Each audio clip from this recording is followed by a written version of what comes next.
You can build the Lego set, you can build your own custom fuel rail.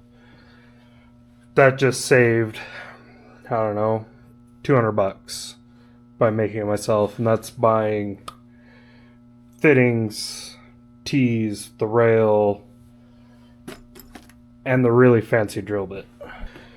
Super easy, and show you how to do it. Now that I have this there, this.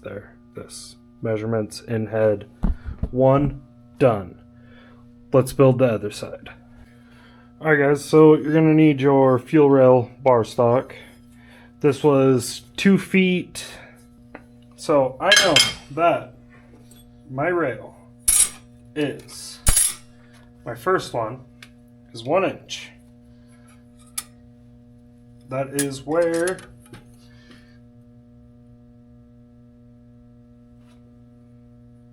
my first injector offset is.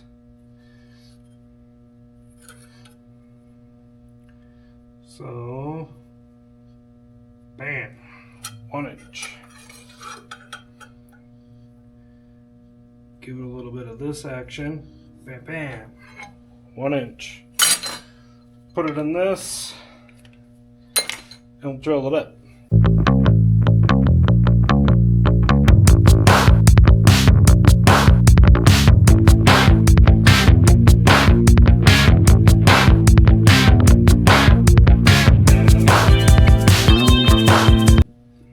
Lube is your friend for aluminum, and you're definitely going to want your drill slower.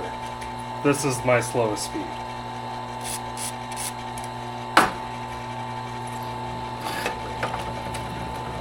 And I have these little brushes that I got from Harbor Freight when I did my diff to paint stuff.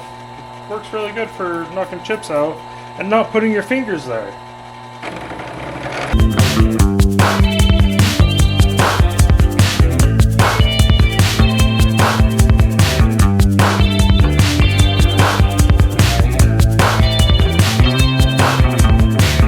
Like that. That is injector 1 actually. So injector 1 done. I guess it doesn't really matter.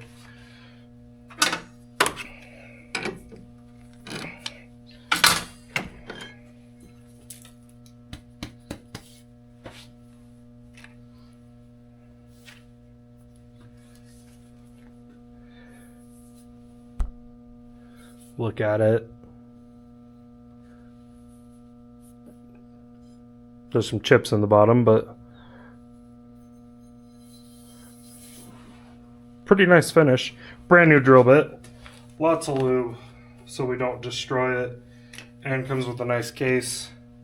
That drill bit was $130. So is life.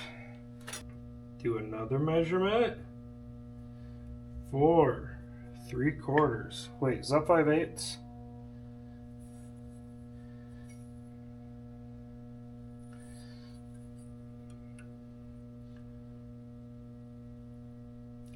Huh, yeah, that would have sucked. That's 5/8. We don't want 4 5/8. We want 4 3/4.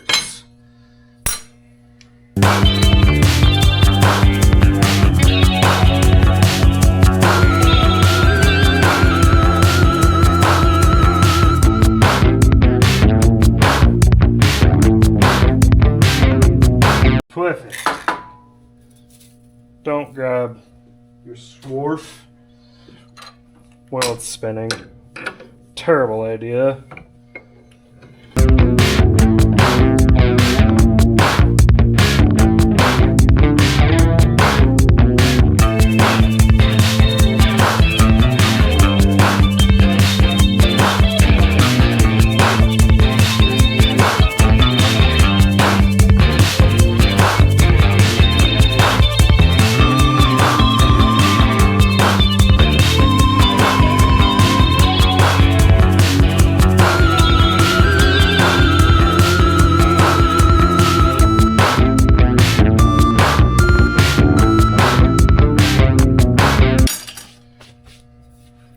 fuel rail numero 2. Move you guys over. Bam, moved over. Actually, I need to get in the box of goods my injectors with fiberglass on them. It's fine. These are Holley, they're Bosch 1050s.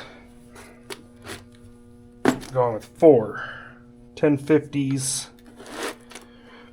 There I go again. One time, I'm going to push down and it's just going to work, like right now.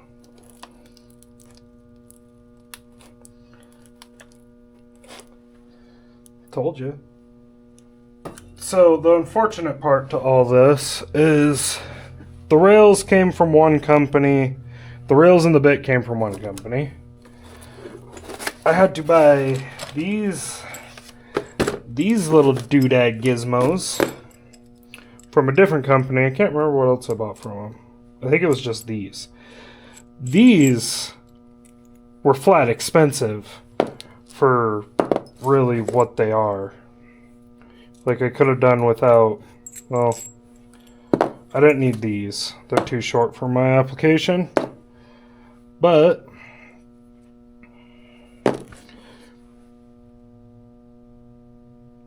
$18 plus shipping for 4? Something like that. I don't know. I'd have to look at the receipt. Maybe it was more. Found my bolts. They're actually from an XS 1100 that I've torn apart, cut in half, basically just stole the transmission section off of it. And you guys might have seen it in the videos, but there's a 4-cylinder 2-stroke under the bench. That's for when I get bored and have nothing else to do. That one comes out. And we do a little bit more work on it.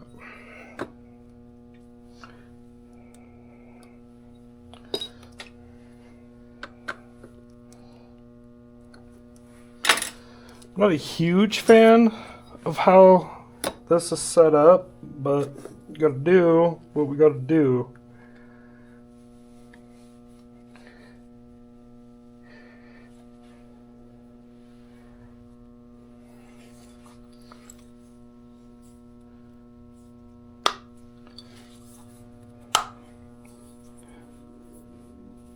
There's our fuel rails.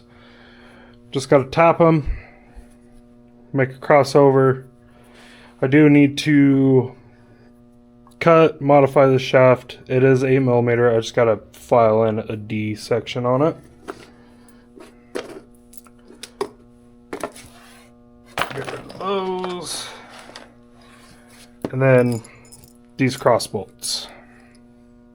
We'll drill through. Now that we're done cutting rail, I can reposition the vise, drill these out, and once they're drilled, they are done. Like, that's our fuel rails. Well, drilled and tapped. But I know you guys are like me. Let's go see what it looks like on the car. Back on the car. So I'm going to do a fuel feed into this rail. It doesn't matter, but probably this rail. It'll come over, it'll go straight across. There is adequate room for my neck, everything. This side will also get 90. This will be a short piece of hose, and then back out to my regulator, and then to the tank.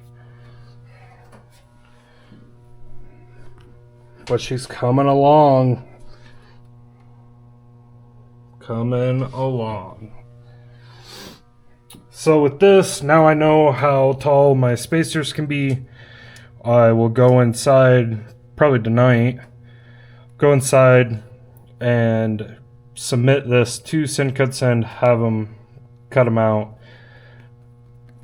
The only other thing is